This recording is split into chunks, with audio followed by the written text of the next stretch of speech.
Chris, thanks for joining me.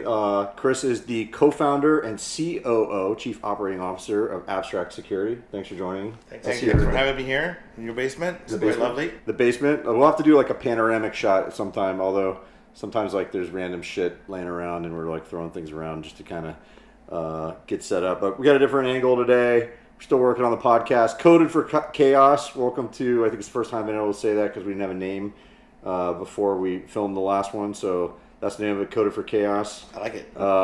Thanks. Yeah, it was Evan and I were sitting in here noodling over it for a while, and somehow it just clicked. It was also available, that helps. The name helps. Did you do a .ai domain or just a dot? We don't have an actual domain for it yet, but it's available if we need. I think we might have purchased the domain. Somebody's probably out there swiping it up now, so they know this is gonna be a big deal. Yeah. We'll buy it right after this. What's been going on? Like, how are things at Abstract Security? Things are going well. But I think just like every other security vendor, at least from what we hear, it's interesting times. Economic conditions. Everyone's trying to sell into the CISO org, and if you don't have a use, and also AI is a big distraction. As in, it's great that it's out there, but I think CISOs are prioritizing how to have AI inside their org, so they're really looking at all their risk tolerance and pushing all their security teams into that, which I think delays other projects like ours and many others. Do you think they're being pushed by boards of companies that are just essentially saying like, give me more AI, and then it just kind of trickles down to the cyber team, and they don't necessarily, it's a bunch of guys and gals around a boardroom saying we need more AI in this company, and it kind of makes its way down, or is it? I think so. I think it's board CEOs. I also think as more folks, especially in the C-suite, like you and me and others, leverage AI in our daily lives, you're probably going to find applicability into how this can help my company and my staff, so that it gets pushed down rapidly that way. Hey, this is going to make us more efficient. It's going to reduce time. It's going to make projects better. So it's pushing the security teams, or how are we going to adopt this and make it secure and trust it more or less. And that's where a lot of the projects are going to. Right. Yeah, I'm hearing a lot of the same. How did you get to where you are? Like, you've such an interesting origin story in security, because you were more of an operator than a sales. You were an operator before you were a sales guy, which probably makes for a much better sales guy. How does that work? Because people are always asking me how do you get into cyber. I usually have like a really lame answer, like join the military, because that's what I did. That helps. So that works. That's a good way of doing it. Definitely. A lot of people don't want to do that because it's like, there's some suck involved. But there was some suck involved in being a cyber operator as well. Like, you worked at hard places like the World Bank and Bank of America doing cyber operations. Like, tell us how that started. Yeah, honestly, so I worked right around the corner here at the World Bank for 13 years. I actually love that job quite a lot. I have a lot of friends still there. And I learned a lot about how to deal with different personalities there, how to manage tight budgets in order to deliver a big, successful program. And then I think I want to say that because the World Bank was quasi-government, I really started to network with government folks like US CERT and others. And I really think I was in the early lines of building a true threat intel program in a commercial bank than others were. So I got a big of a head start there.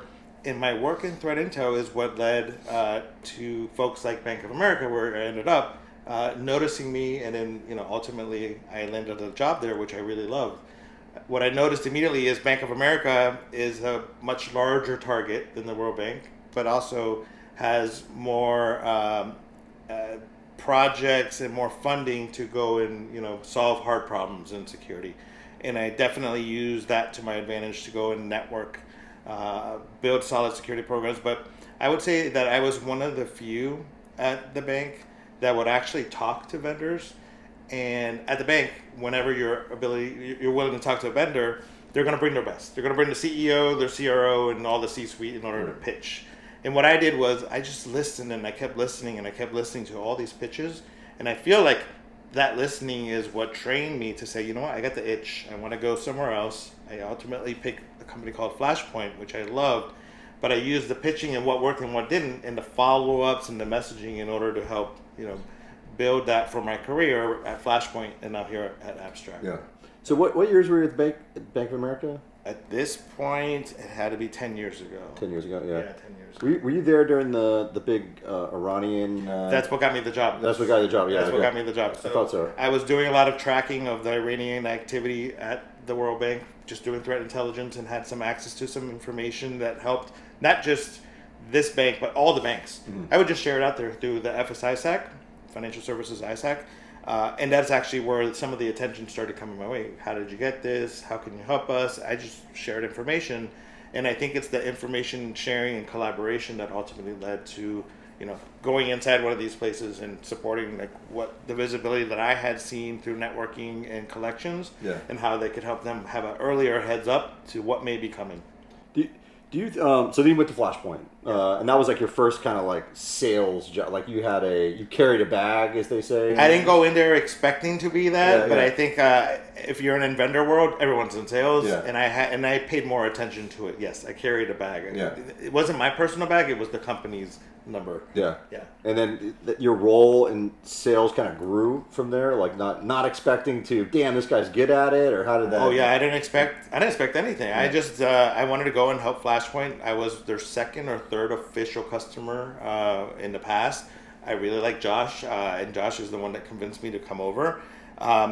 But I quickly learned that, so they were at a certain number and wanted to get to the next number, and I had this number, and so I didn't want to be a tagged salesperson. Yeah. So I took this title of Chief Strategy Officer. What that let me do is go and learn as much as I can about the whole company, product, engineering, sales, marketing, and then I would say, from everything I'm seeing, here's how we're going to go tackle this certain account or this certain account, or we're going to leverage a network or relationship in this account and give them, this is what we do, this is how we can help you, what are your requirements? So I took the sales methodology and just applied my operator skills, I guess, and what I've seen worked and not worked in pitches, and I guess I got really attached to sales. Yeah.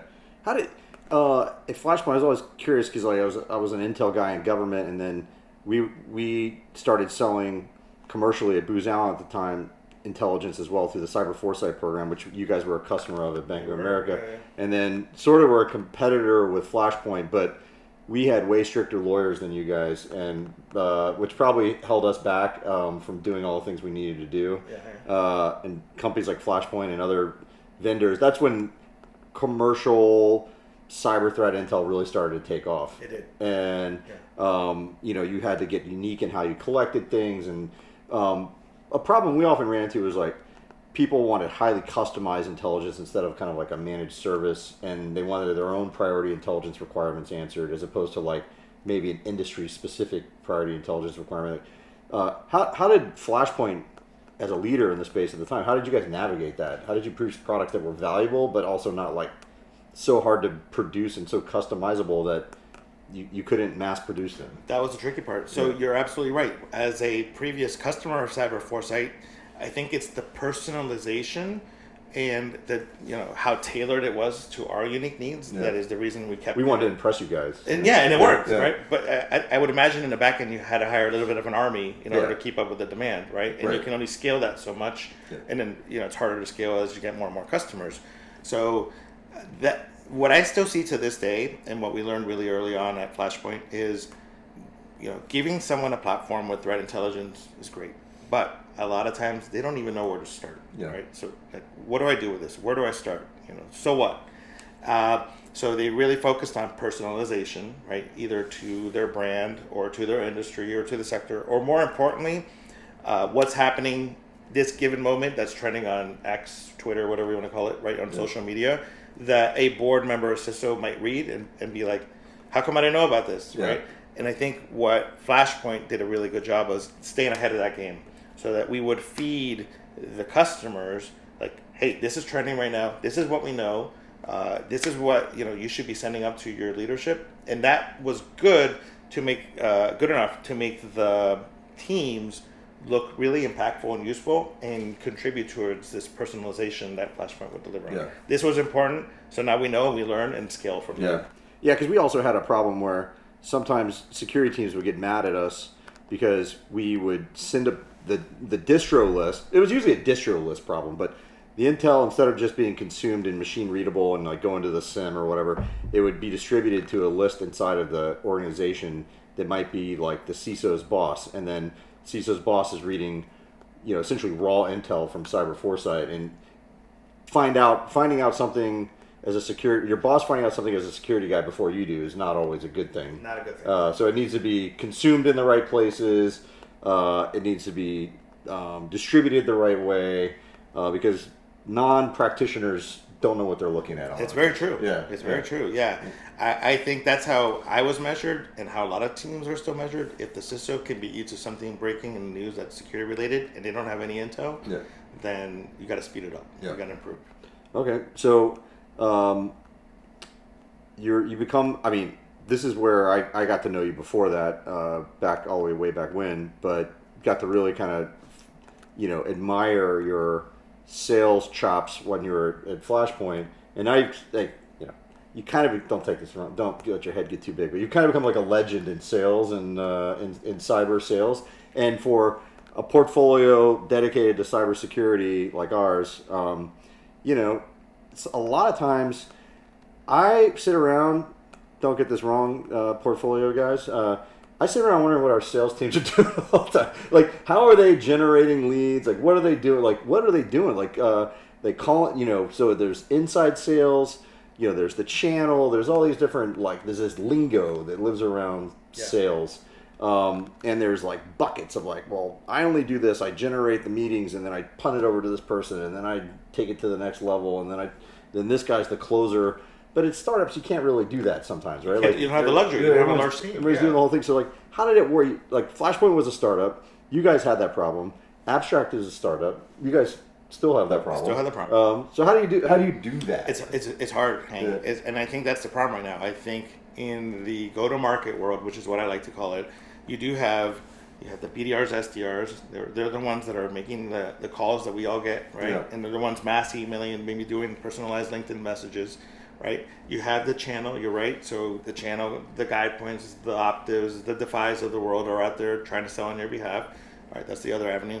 But at the end of the day, to me, the most successful sales program is when you have the right sales director, account executive, whatever, that's just hungry. Yeah. He or she want to go out and win a deal and work at it very independently. Right. So hunt, farm, work with the partners. Follow up on my emails, and whatever else support system that's in and around them, whether it's the BDR, whether it's marketing, whether it's partnership, that's just extra on top. Yeah. And if you can find those sales folks, they're out there, they're really successful. It's hard to get them to move because they're so successful at their companies.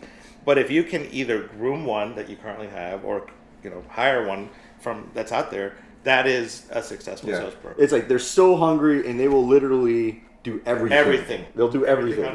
Yeah. That's how I met. We were talking about Darrell from Silabreaker, but that's how I met Darrell when he was a Silabreaker. Same time you were at, I think, Bank of America when I was at Booz Allen still. He called the Cyber Foresight Sales Center cold calling it so many times that I was like, I gotta meet this crazy Irish dude. Like, who is this guy? And he's like, I'm coming to DC, and so that's how I got to meet him. And I don't think I've ever done that with a salesperson before, but his persistence and his humor. And he listened, like you were talking about listening before. Like he would listen and be like the weirdest thing I said about what we were doing. The next call, he would bring it up. Yeah. And then he'd be like, "Hey, I heard remember you're going to Ireland? Like I already set up tickets for you for a play." Like I didn't remind him I was going to Ireland. He's got AI in his brain. He's got AI in his brain. Yeah. And that stuff was like, man, this guy, he's a nice dude. Yes. And a sales guy, you kind of want to hang out with your sales guy too. Like you got to have.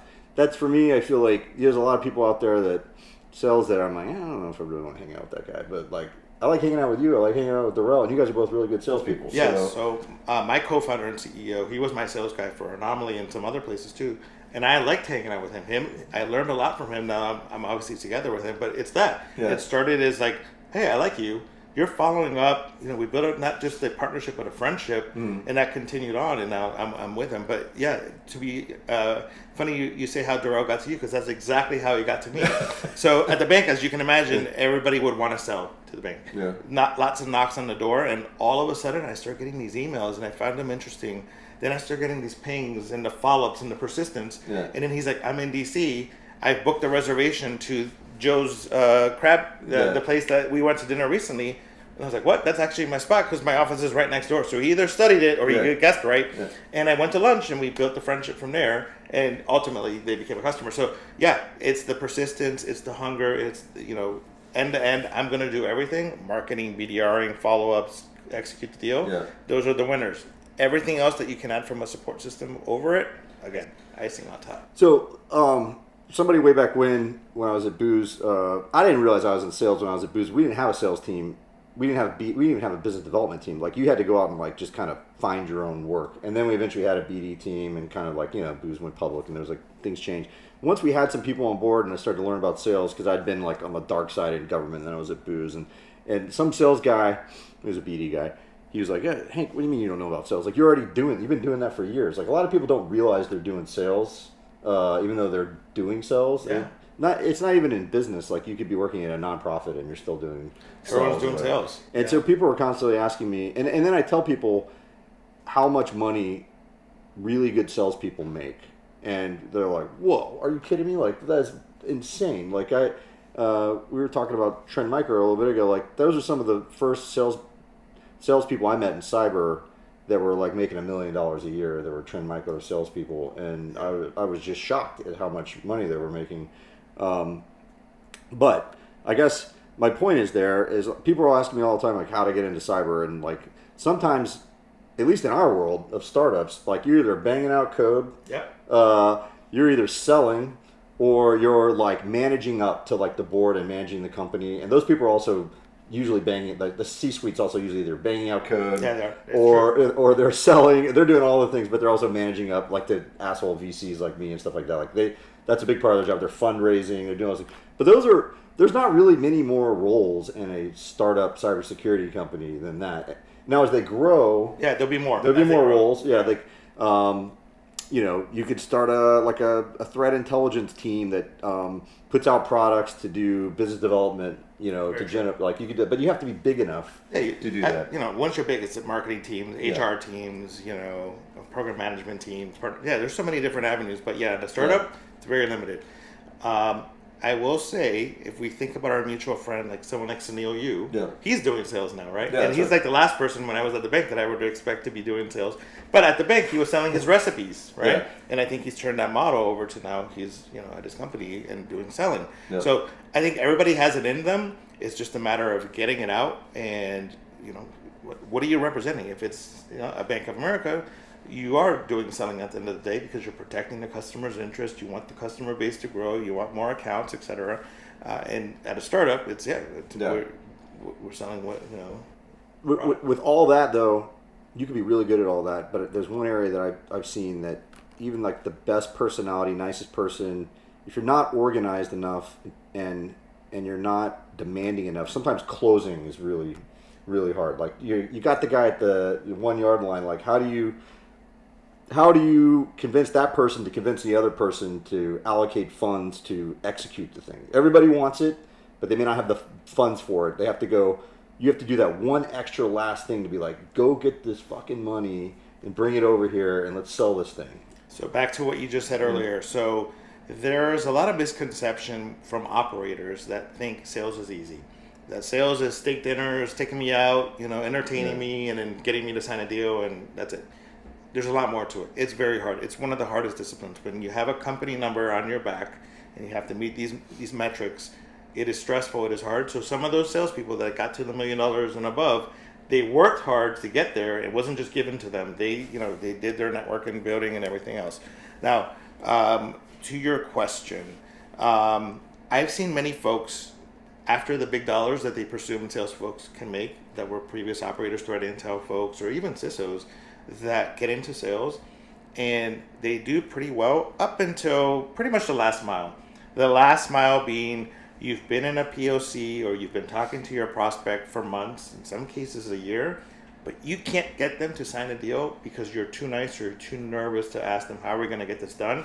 And the end customer, the end prospect, will drag this out as much as possible because they don't want to release the funds to you if they don't have or to. they're getting like a free POC or something like that. Extended free POC. So the hardest part is the closing aspect, and this is where I feel a lot of people give up, or a lot of operators, practitioners just say, hey, I can't do this. And then you bring in the more experienced salesperson to tag team it. And I feel like that's why there's this new field CISO concept in a lot of startups, because there are folks that can sell, should be able to sell, but can't get that, or don't want to ask the hard question, how are we going to make this happen? How am I going to get $250,000 out of you, right? Yeah. And that's where the more sales folks come. But that is the hardest part. And I think that's where a lot of people fail. So field CISOs don't necessarily have that closing component to them? I don't think they do. They're more of just the opening the door. Evangelist, opening the door and advancing deals along. Hey, when I was at this company, this is how I would have used it, or this is what I would have done, or this is what I did. But they're not the ones that are going to go in, how we get the money. Yeah, I found myself more in that role from the 9 years at Strategic Cyber Ventures, is that, one of the things we try to differentiate ourselves from other VC firms is that get really bolted onto the sales team and help them make intros and take things from, a concept all the way to a sale. And so I found myself being involved in that closing process, which I've never really had to do before because I'm just the nice guy that takes people to dinner and shit. But you feel like you're going to potentially lose a friendship at that point because you're asking for money. Yeah, I think that's exactly what they're worried about. Yeah. They're worried about losing credibility or losing a friend. Right. That's exactly what it is. You know all about this. You've matched a solution to a problem. You got everyone and everyone's in line, and then you're like, but you got to pay me, and it's like, whoa, wait, it's a fine line, and I struggle with it personally, to be honest. The other day I met a CISO out here and we had dinner. And I wanted to talk to him about how are we going to move our deal along, but at the same time, he's a good friend. So I kept it just conversational. I'll hit him up another time, but it is a balance of how you're going to get him to advance, either to bring you in or ultimately how are you going to pay me, right? How are we going to get this done? Okay, so there's thousands of cybersecurity companies out there now, startups. Yeah. How many are in your portfolio? 14. Oh, that's quite a lot more than I thought. 14 in our portfolio. Yeah. There's thousands out there. There's many of them are startups. Some of them are mid-sized. There's a plateau of around 10 million in ARR that people kind of get stuck at. There's grow to 10 million. I don't know what the deal is with 10 million. It probably has something to do with the fact that there are only so many number of CISOs out there that are buying stuff, and everyone's trying to pitch the same CISOs. Maybe CISO and CISO in the same sense, but it's interchangeable. So how do you break through the noise to get to this field of CISOs, the holy grail in cybersecurity? And it's not just CISOs anymore, it's their deputies that are helping them make these decisions. So how do you get to these people that are the decision makers, or they have the access to power, to budgets, to buy things? They have problems that need solved. Yeah. But they're looking at a field of 1,000, 2,000 companies. How do you break through that noise? So as a vendor, my recommendation is you have to be on the lookout for the right buyer. So who are you selling to? A lot of people do start CISO down. There's nothing wrong with that, but I have seen where CISOs are now trust my team, right? If I have a deputy or I have someone in charge of threat intelligence, SIM, the endpoint, I'm going to trust that person and his team to pick the right product.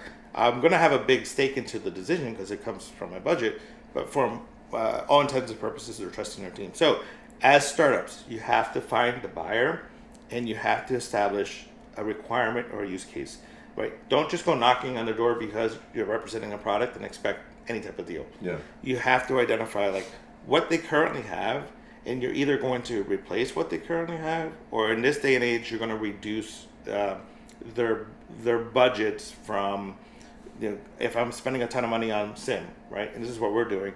We're going to help you reduce that spend by adding our data pipelines product, and that gets us in the door because we're trying to show them that we can reduce their spend. Otherwise, it's rip and replace, or there's a new problem that's trending in this industry that my product solves. But to get to a CISO these days, I think everyone's chasing the same thing. Let's get them to a dinner, or let's meet them at Black Hat. Yeah. If you look at LinkedIn right now and you see how many CISOs are I'm not going to be a black hat, but I think they are actually going to be a black hat. They're just saying that so they don't get inundated, and they kind of go in and do their thing. Or if like even when we're trying to invite people, my whole week is booked up, and it's been booked up for months, and a lot of it is with these dinners, with these CISO dinners. What I've noticed at RSA too, that's trending, and you're part of this too, is it's hard for me as a vendor, and then Doppel as a vendor, and then the next one as a vendor, Cloudburst, trying to get people into a dinner flashpoint. But I think the VCs are doing a good job of putting on a better experience and inviting our portfolio companies and friends into something that CISOs will go to. Yeah. And that seems to be the direction that things are going. And I bet you this year we'll see that shift happening at Black Hat and in Gartner and others, where it's more or less a large group of folks led by a VC is just bringing on some type of great experience, and that's where the vendors like us are going to be able to meet up. We're doing it. We have so many other VCs coming to our dinner with portfolio companies and CISOs and prospects. We were talking about this yesterday. We're like, actually, should we uninvite some of the prospects because we don't want them meeting the other VCs? Yeah, true, right? Because it's like you get them all in the same room. Everyone's drinking. They're going to meet new VCs. Everyone's pitching something. Everyone's pitching something. So they're selling something. Everyone's selling something. So the CISO, it's becoming a really hard job. It's a very hard job. In some places, I think just like anything, depends on who your boss is. Is there you have board support? Are you really the chief information security officer, or are you just the information security officer and you're not the chief, and are you really just the information security guy and not the officer? Do you work for the CIO? Are you the CISO report? Like who you report to matters. That's important. All that stuff. The bottom line is that it's not. Burnout is high. There's a 3-year rotation schedule we kind of talk about all the time. You got to continue to chase to the top. Like financial services is kind of the top of the industry, right? Like you might move over from a different sector and finally work your way up to the top in financial services. There's new areas like crypto and stuff where you have unique challenges and things. Like it's a thankless job in a lot of ways. But you're building up all this expertise in one of the hottest topics in the world, cybersecurity. Yes. So naturally, a lot of these people, like CISOs, they're like, what can I do next when I leave this? Sort of like a general leaving the military or something, and they're, a general leaving the military, you can go and sort of sell access to your network, and you understand how the military makes buying decisions. Same applies to a CISO who might want to go do something like, I'm hearing, we were talking about this earlier, we're hearing about a lot of CISOs that are like, how do I start my own venture fund? Or how do I join a venture fund? Or I know more about what this community needs than those VC dudes, so why don't who better to do this than me? Which is kind of how we started SCVs, because even though I wasn't a CISO, I was involved in the industry. It was sort of an industry-led company. But the further you get away from being an operator, the less you know about like how what really works. True. So what are you seeing in this space, like as far as CISOs doing next, is VC world or other things? Yeah, so interesting enough, it used to be that you see a rotation of CISOs every 3 years. I think, back in the day, I was really involved with this thing called Ninja Jobs, so I got to really look at a bunch of resumes or get a lot of people reaching out to me confidentially about my next role. And I just listened and learned a lot there. And CISOs would always want to rotate right around the 2-year mark because they know it might take them a year to find the next big one. And in a third year, they're moving on to the next one. I think right now, in this job market, especially here in DC with a lot of government folks that had CISO roles and looking to get into the commercial sector, there's not enough CISO roles out there. So I think they're starting to see what else is out there other than being a CISO, because A, it's stressful, B, my dream role in financial services, for example, isn't out there, right? This person's sticking around a lot longer than they were in the past, and it seems like they are going to the VC world, either joining one. Night Dragon seems to be picking some up. You guys may be picking some up, or they're starting their own. So I guess they're able to find from their network or conversations they've had in the past, access to money, and they start their own. And you're right. I think they're in their mindset like, I've been a buyer before. I have a strong network of CISOs. I can help these startups, incubate and then, make them successful, and that's your mindset. So, I'm seeing a lot more join Yeah. the VCs. Is this what we need, though, in a space where we already have thousands of companies that are having a hard time breaking into the CISOs, and you're going to have CISOs raising more capital to start more companies? So they're really just potentially either solving the problem in a better way, which I hope that's what's happening, or creating more chaos in an already very crowded field. To that point, we've been talking about a lot of these companies being underwater because they raise too much capital, they're not generating enough revenue, VCs continue to bail them out. Some of them are a little bit longer in the tooth. You got private equity going into them now. Haven't seen the amount of the liquidity events are hard to come by these days, so people are like scrambling to come up with unique ways to get liquidity. Haven't seen as many roll-ups or acquisitions as maybe I was predicting. I was predicting a lot of them a few years ago, and it was like there's been some. It's starting to pick up. It's starting to pick up some. It's starting to pick up. But I really thought that there were so many sort of orphan zombie companies out there that there was going to be like a forcing function that happened really fast. I guess being still like, kind of an accidental venture capitalist, I didn't realize how much capital there was out there to continuously prop companies up in situations like that, which is part of what's happening right now. And I could see that happening from behind the scenes, but that can only go on for so long, and money is not as cheap as it used to be. So what happens specifically, that's more of a comment, but what happens to some of these companies that are maybe not really innovating anymore? They're kind of stuck in a legacy cybersecurity category. What do you see happening to those companies? I feel like even I'm just monitoring LinkedIn pretty regularly. Even in the past 3 weeks, I feel like CEOs have just said, "Hey, we called it quits. We closed the doors." Really? Yeah, I've seen this. I shared with our team internally that the CEO was promoting some engineers, and we were trying to go after them because they looked pretty solid, but they just gave up. Actually, I take it back. I don't think they gave up. I think they couldn't find capital. Yeah. Right, and then the burn has obviously caught up with them, so they're forced into giving up. I've seen a lot of companies as well do the acqui-hires, right? So we're just selling the people so you pick them up, or just selling it for pennies on the dollars. There's been some recent transactions that I've heard about that they're not getting the valuation and it's underwater, but they had to get built out. So I would have thought here leading up to Black Hat next week that we'd see more transactions. You may know more than me in that space, but it does seem like it's picked up some, and I would expect more to happen. And I think especially with the IPO market starting to seem like it's starting to come back, there's a lot of companies that are probably waiting to go IPO, and then those companies will probably end up buying a lot of smaller companies too. Yeah, as you might remember, we started a SPAC back in the day to try to do just that. We did it at a time though when the market was so hot that everybody thought they could IPO on their own. So if you were like a sexy company, you're like, oh well, why do I need a SPAC for? I'll just go IPO on my own.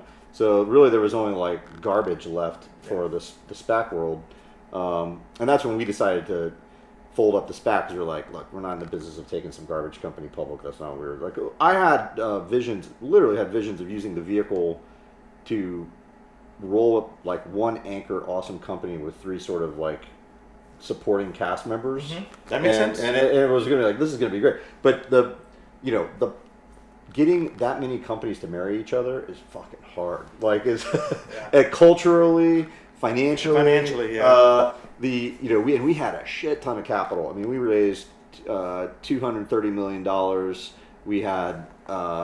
We had commitments for up to $2 billion. At the time, we were the most oversubscribed SPAC in Credit Suisse history.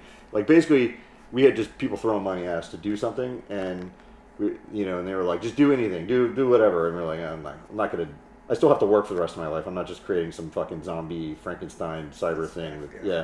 But the SPAC market's even coming back now. So I'm waiting for somebody to start another kind of like cyber-focused SPAC. I'm sure someone will here soon. I think there's creative ways that people are getting to the market and take advantage of the current markets.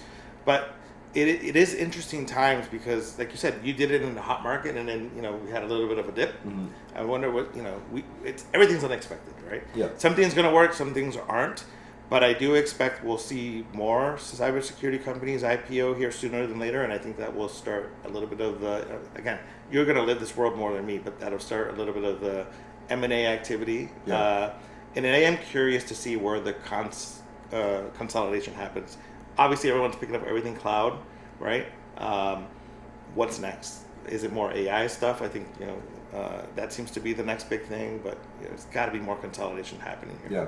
Yeah, because the average, to kind of wrap it all up, the average CISO out there, he might have, like, let's say that he or she might have 150 vendors, right? Like, they don't want 150 vendors. Like, they want 40 or 50 or 20 or 10 or whatever, as few as they can have, and get the job done. It used to be, yes, it used to be they were open to bringing on all these vendors. What's happened now is two things. A, they don't want to manage so many contracts. That's a thing. Mm-hmm. But more importantly, I think a lot of the recent breaches have been because of third-party risks. Like, my vendor did what and exposed me to what. Yeah. They're trying to reduce that risk by minimizing the amount of vendors that they work with and trust. I mean, just look at it. The DoD has a vendor called Microsoft, right? And they outsource humans to do back-end work with cleared DoD contractor Sherpas to make sure that the Chinese workers were not doing anything nefarious. I mean, like, it could happen even at that level. So it could happen, so it can happen to you, right? If it can happen at that level, it can happen to you. Anything can happen. It's all, the whole world, the back end of cybersecurity is very chaotic. So it's hard to keep track of who's who and who's doing what. Not to mention DPRK employees, coming in and working for you, and all the other stuff you have to worry about. All right. We've come to the lightning round. The lightning round. Most overrated sales tactic in cyber security today. Everyone's going to have a different answer. I still tend to think, because I still receive them, and I'm surprised I do, that when someone tries to either front me or convince me to do a $5 or $10 Starbucks gift card or DoorDash card, I'm like, really? Yeah. I don't think this is really going to get me into a meeting. So I hear feedback from others, like, I don't pay attention to that. It's like a waste, right? Yeah. Like, what the heck? That might be the most overrated one that I've still. Do you think cold calling still works in cybersecurity? To be honest, it surprisingly still does. As a person that has a team that does the cold calls, and not because I believe in it, but because it does work, there are tricks. I'm sure that you've been caught, because I've been caught. Like, they call at like 1:59. You just finished that last call, getting ready to start the next one, and you pick it up thinking it's that call. That's a part of their strategy? That's part of their strategy. Yeah. It's like they time it to where they know you might be Exactly. They have a strategy. And because now you're on the hook, they'll be like, hey, have you heard of what we do? And you're like, no, send me an email. But you have a list of an engagement, right? Yeah. So it still works. All right. Okay. Yeah. Works to a certain extent. One thing every founder should understand, like startup founder, about enterprise security buyers. Oh, yes. This is a good one. I think a lot of people, founders, either, with me that I've been at, or more importantly, when I talk to other founders, just because I happen to be great friends with the CISO of a certain org does not mean they're going to be buying my product. Yeah. My own product or your product, right? Even if I'm going to do an introduction, you still have to show them value, find the ROI, and tell them, show them why they're going to be buying your stuff. But just because we're friends doesn't mean they're buying the solution. That's right. Yeah.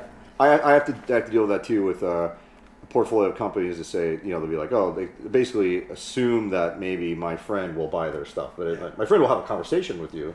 Yeah. Maybe. Or maybe not. Maybe they don't care about deception technology or whatever, right? And that's true. Favorite failure that made you sharper in the field? This is an interesting question. So in this go-to-market world that I'm in, so the vendor world, I definitely think it's, when you don't make a number. So you have a company number behind you, you have a quarter that goes by and you didn't make the quarter, and the next quarter goes by and for whatever reason it didn't happen.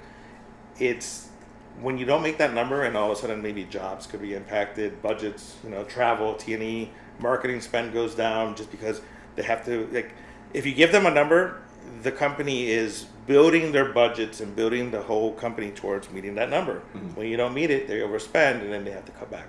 So that stress is, I think, what's really pushed me and driven me to, you're not going to make every number, right? But as hard as possible, give it all you got in order to make a number. Yeah.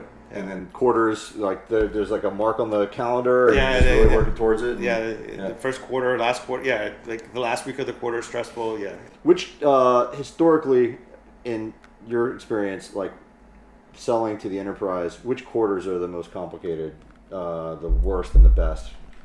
I'd say the beginning of the year and the last, so January and December. Right. January because everyone's just getting back to work and you want to get the year going strong, and December because you know what you have to meet in order to meet the annual number, but everyone's taking time off. Yeah. Right? And when they take time off these days, they take time off. Yeah. Right. That's changed. Yeah, I really think like in the past, I could have, as a CISO, I could have called my legal person or my procurement, like, these guys really need it done. Could you make it happen? They don't want to make that call anymore. Yeah. Right? They don't care about our quarters. Right. Unless they have money to spend or they haven't spent it yet. But these days they do it like in November even, just to get it off the books. Yeah, because the Thanksgiving is really the beginning of like the... Exactly. Yeah. And so that makes that really, really hard. When you're chasing a deal and they can't or don't want to make a call to sign that last signature, it's done. The new nuances of selling into the cybersecurity world.